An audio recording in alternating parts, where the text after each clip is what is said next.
Back in September, I received 4 dividend payments from the same company, and I said I'd make a video about why.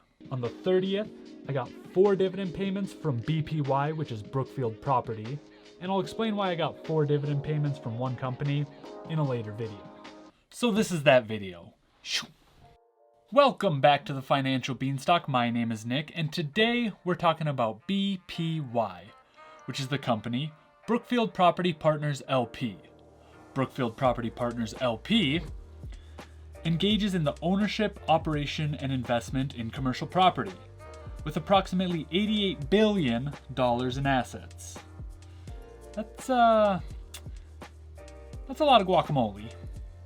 BPY is kind of like a REIT, but it's structured a little different than the other REITs I own because it's what's known as a limited partnership.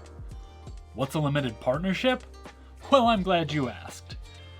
A limited partnership is a partnership made up of 2 or more partners.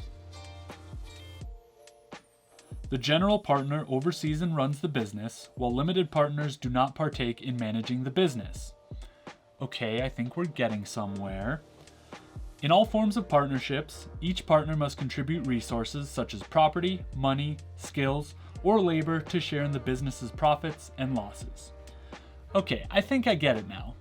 So in this scenario, I'm a limited partner, and I've exchanged resources, money, for stock in the company. So now I get to share in the profits, and hopefully not losses, of the business. But how is that different than any other stock? The main takeaway I think you should know about limited partnerships when it comes to this video is when it comes to taxes, because they're known as pass-through or flow-through entities. So rather than the business getting taxed directly, all the limited partners are taxed when they get paid a distribution, which is basically a dividend. You might be thinking to yourself, well, that's all well and good, but that doesn't answer the question of why you received 4 payments from them. So let's get into that. BPY has properties all over the world, so my initial guess was maybe as those properties pay their rent, and since they aren't taxed directly, they have to do some fancy accounting as those payments come in, since Europe might handle them differently than South America, so they have to break up those payments as they gather rent, deduct expenses, stuff that accountants do. But that wasn't it. My second guess was the little blurb does say that BPY operates through the following segments: core office, core retail, LP investments, and corporate. 4 segments, 4 payments. Makes sense, right? You'd think so, but no. All I wanted was a direct answer that said, you received 4 payments from BPY because WXYZ. But Google didn't help me there, and everywhere I looked showed the payment as 33 cents per share, which if you add up my 4 payments of 16 cents, 4 cents, 3 cents, and 10 cents, you get 33 cents since I only own 1 share. So at least I know Robinhood isn't pulling any tomfoolery. To the investor relations page! The investor relations page is where you should start with any company. This is where you'll find pretty much everything you need to know about them, such as what they actually do, to all the numbers, like how much money they're bringing in, all their debts, all that. So start here before investing in any company. I just searched Brookfield Property Investor Relations page, and here we are. Like I said, we've got an overview of what they do right here.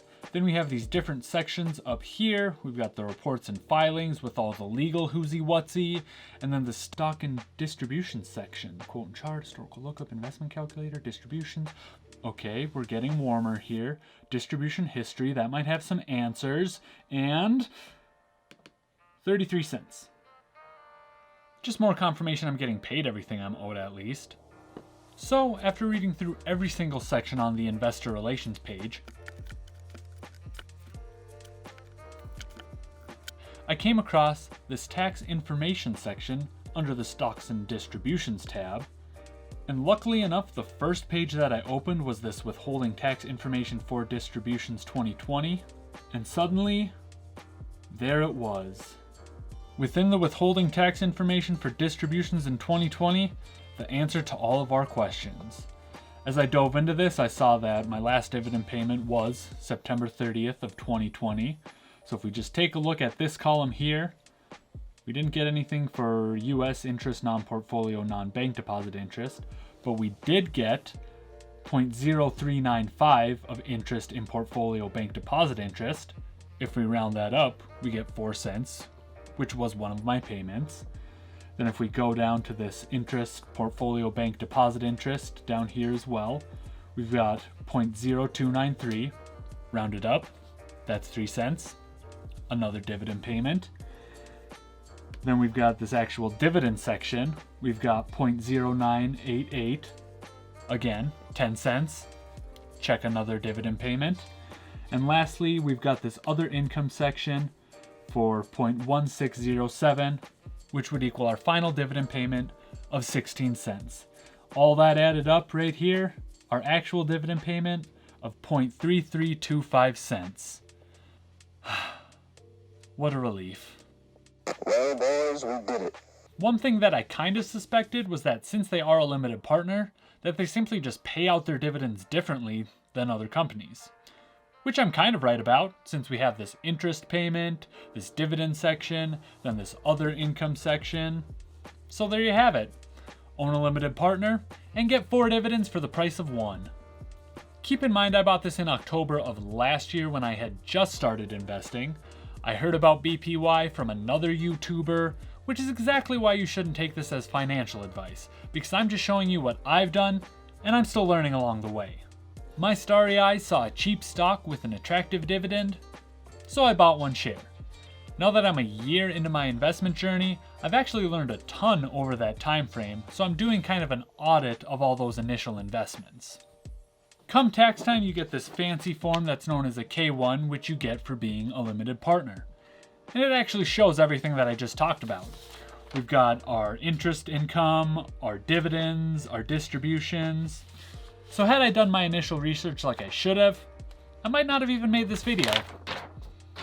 But I hope you learned something from this.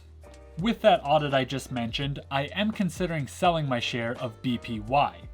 And since I've owned it for more than a year, I won't get hit with short-term capital gains tax.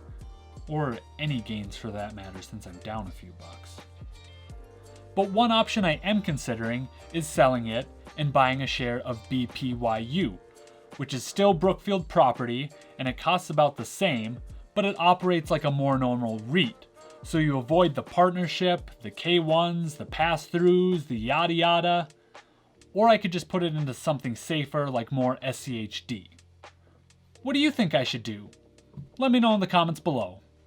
If I do decide to sell it, I am going to wait until after this month so I'm on the books for the record date, which is November 30th, so that way I can collect one last dividend from BPY.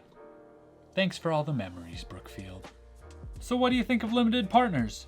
Do you own any? Do you want to own any? I know they span across multiple sectors, so let's have a conversation in the comment section below. Again, I hope you learned something from watching this video, and I hope you're enjoying following along my journey. So YouTube mumbo jumbo, that subscribe button, that like button, and that bell notification so you never miss a video. I want to thank you for watching, and let's continue to grow this beanstalk.